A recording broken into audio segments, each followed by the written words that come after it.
Public prosecutor ഇപ്പോൾ മാധ്യമങ്ങളോട് പ്രതികരിച്ചിരുന്നു. ആ പ്രതികരണം കൂടി കേട്ട ശേഷം മടങ്ങി വരാം. കുറഞ്ഞ ശിക്ഷയല്ല, ഈ കോടതിക്ക് കൊടുക്കാൻ പറ്റുന്ന പരമാവധി ശിക്ഷയാണ് മാക്സിമം. അത് 3 രൂപയാണ് ഈ കോടതിക്കുള്ള ജൂറിസ്ഡിക്ഷൻ. അങ്ങനെ മാക്സിമം ശിക്ഷ തന്നെ കോടതി കൊടുത്തിട്ടുണ്ട്. ഒരുമിച്ചല്ലേ അനുഭവിച്ചാൽ മതി. കോടതി നിരീക്ഷിച്ച് പറഞ്ഞത് അതിൻ്റെ എന്തുകൊണ്ടാണ് അങ്ങനെ ഒരു ഫൈൻഡിങ്ങിൽ എത്തിയെന്നുള്ളത് ഓർഡർ വായിച്ച് നോക്കിയാലേ അറിയുള്ളൂ. എനിക്ക് ഇപ്പോൾ ഓർഡറിൻ്റെ കോപ്പി കിട്ടിയാലേ വായിച്ച് നോക്കിയാലേ പറയാൻ പറ്റുള്ളൂ. ഇനി അടുത്ത പ്രതികൾക്കാണ് ഇതിന് മുകളിൽ അപ്പീൽ പോകേണ്ടത്. പ്രതികൾക്ക് മേൽക്കോടതിയിൽ നിന്ന് 1 മാസത്തേക്ക് അവർ ഇന്ന് കൊടുത്ത ശിക്ഷയിൽ 1 മാസത്തെ സസ്പെൻഡ് ചെയ്തിട്ടുണ്ട്. 1 മാസത്തിനുള്ളിൽ അവർ സ്റ്റേ മേടിച്ച് കോടതിയെ അറിയിക്കേണ്ടതുണ്ട്. ഇല്ലെങ്കിൽ അവർ റിമാൻഡ് ജയിലിലേക്ക് പോകും.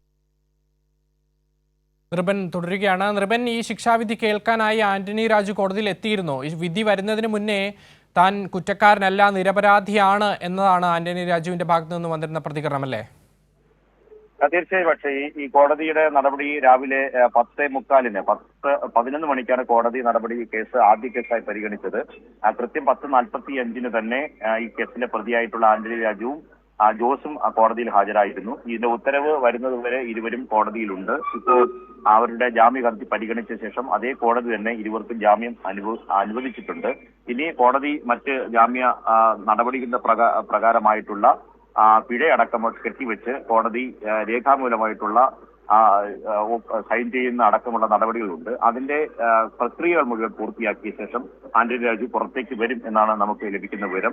നേരത്തെ തന്നെ ഈ ഉച്ചയ്ക്ക് ഈ അന്തിമ വിധിക്ക് മുൻപേ പിരിഞ്ഞ ഘട്ടത്തിൽ തന്നെ മാധ്യമങ്ങളോട് ആന്റണി രാജു പ്രതികരിച്ചിരുന്നു. ആ ഘട്ടത്തിൽ പറഞ്ഞത് ഈ കേസുമായി ബന്ധപ്പെട്ട് താനൊരു പൊതുപ്രവർത്തകനായതുകൊണ്ട് തന്നെ ഈ കേസിൽ ഉൾപ്പെടുത്താനുള്ള രാഷ്ട്രീയ ഗൂഢാലോചന വിവിധ ഘട്ടങ്ങളിൽ ഉണ്ടായിട്ടുണ്ട്. ഉമ്മൻചാണ്ടി മുഖ്യമന്ത്രിയായിരുന്ന ഘട്ടത്തിലാണ് ഈ കേസ് രണ്ടാമതും പരിഗണിക്കുകയും ആ കേസിൽ തന്നെ പ്രതിയാക്കുകയും ചെയ്തിട്ടുള്ളത്. തന്നെ രാഷ്ട്രീയ പ്രവർത്തകനായതുകൊണ്ട് തന്നെ ഇക്കാര്യത്തിൽ രാഷ്ട്രീയപരമായ ആക്രമണം ഇതിന്റെ പിന്നിലുണ്ട് എന്ന കാര്യം പലതവണ ബോധ്യപ്പെടുത്താൻ ശ്രമിച്ചിട്ടുള്ളതാണ്. ഈ കേസ് പൊങ്ങി വരുന്ന കാലം തന്നെ എല്ലാ നിയമസഭാ തെരഞ്ഞെടുപ്പുമായി ബന്ധപ്പെട്ട ഘട്ടങ്ങളിലാണ്. ഇപ്പോഴും എങ്ങനെയാണ് ഈ കേസ് പരിഗണിക്കപ്പെടുന്നത് എന്ന കാര്യം കൂടി ചൂണ്ടിക്കാട്ടിയാണ് അദ്ദേഹം പറഞ്ഞത്. താൻ ഈ കാര്യത്തിൽ ഒരു കുറ്റവും ചെയ്തിട്ടില്ല.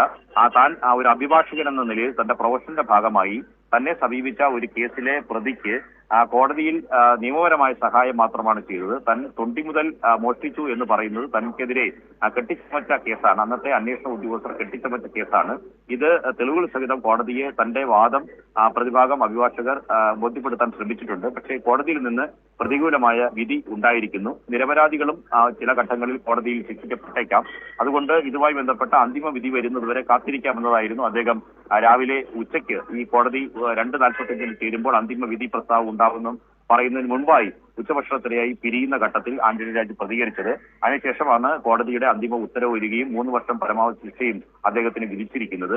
അദ്ദേഹം ഈ നടപടിക്രമങ്ങൾ പൂർത്തിയാക്കി, ജാമ്യം ലഭിച്ചതിന്റെ അടിസ്ഥാനത്തിൽ നടപടിക്രമങ്ങൾ പൂർത്തിയാക്കി പുറത്തേക്ക് ഇറങ്ങുമ്പോൾ വീണ്ടും മാധ്യമ പ്രവർത്തകരോട് അദ്ദേഹത്തിന്റെ പ്രതികരണം നടത്തും എന്നതാണ് നമുക്ക് ലഭിക്കുന്ന വിവരം. ഇതിന്റെ പ്രോസിക്യൂട്ടർ നേരത്തെ വ്യക്തമാക്കിയതുപോലെ ഇക്കാര്യങ്ങളിൽ സെക്ഷനിൽ ഈ കോടതിയിൽ നെടുമങ്ങാട് കോടതിയിൽ നിന്ന് ലഭിക്കാനുള്ള ഉത്തരവിടേണ്ട പരമാവധി ശിക്ഷകൾ പ്രതികൾക്ക് നൽകിയിട്ടുണ്ട്. 409 സെക്ഷൻ ഈ കോടതിക്ക് പ്രഖ്യാപിക്കാനുള്ള അധികാരമില്ലാത്തത് കൊണ്ട് തന്നെ CGM കോടതിയിലേക്ക് മാറ്റണമെന്ന അപേക്ഷ കോടതി തള്ളിയിരിക്കുന്നു. അത് എന്ത് കാരണങ്ങൾ പറഞ്ഞാണ് കോടതി തള്ളിയത് എന്ന കാര്യം കോടതി ഉത്തരവിൽ മജിസ്ട്രേറ്റ് റൂബി ഇസ്രായേൽ പറഞ്ഞത്, ഇത് കോടതിയിൽ ഇങ്ങനെ ഒരു ആർഗ്യുമെന്റ് പ്രോസിക്യൂട്ടർ മുന്നോട്ട് വച്ചു എങ്കിലും ഇതിലെ വ്യക്തമായ അതിൽ യുക്തിഭദ്രമായ തെളിവുകൾ ഹാജരാക്കാനോ ആവശ്യത്തിന് ഉപോത്ബലകമായ വ്യക്തമായ എവിഡൻസ് കോടതിയിൽ ഹാജരാക്കാനോ പ്രോസിക്യൂട്ടറിന് കഴിയാത്തതുകൊണ്ട് തന്നെ അത് നിരാകരിക്കുന്നു എന്നതാണ് മജിസ്ട്രേറ്റ് ഉത്തരവായി പറഞ്ഞത്. പക്ഷേ ഇതിന്റെ വിധി പകർപ്പിൽ എന്താണ് ഈ പ്രോസിക്യൂട്ടറുടെ വാദം തള്ളുന്നതിന് ന്യായമായ കാര്യങ്ങൾ എന്ന കാര്യം സംബന്ധിച്ച് വിധി പകർപ്പിലുണ്ടാകും. അതുകൂടി പരിശോധിച്ച ശേഷം അപ്പീൽ പോകണമോ എന്ന കാര്യം തീരുമാനിക്കുമെന്നതും പ്രോസിക്യൂട്ടർ വ്യക്തമാക്കിയിട്ടുണ്ട്. ഇത് സംബന്ധിച്ച് പ്രതിഭാഗത്തിന്റെയും അഭിഭാഷകന്റെയും ഒപ്പം തന്നെ ആന്റണി രാജുവിന്റെയും പ്രതികരണം എന്താണ് എന്ന കാര്യം അദ്ദേഹം കോടതിയിൽ നിന്ന് പുറത്തേക്ക് വന്ന് മാധ്യമങ്ങളോട് പ്രതികരിക്കുകയാണെങ്കിൽ നമുക്ക് പ്രേക്ഷകർക്ക് മുന്നിൽ പങ്കുവയ്ക്കാൻ കഴിയും. അക്ഷയ്, തീർച്ചയായും തൊണ്ടി മുതൽ തിരിമറി കേസിൽ ആന്റണി രാജു MLAക്ക് 3 വർഷം തടവ് ശിക്ഷ വിധിച്ചിരിക്കുകയാണ് നെടുമങ്ങാട് മജിസ്ട്രേറ്റ് കോടതി. നൃപൻ ചക്രവർത്തിയാണ് വിവരങ്ങൾ നൽകിയത്.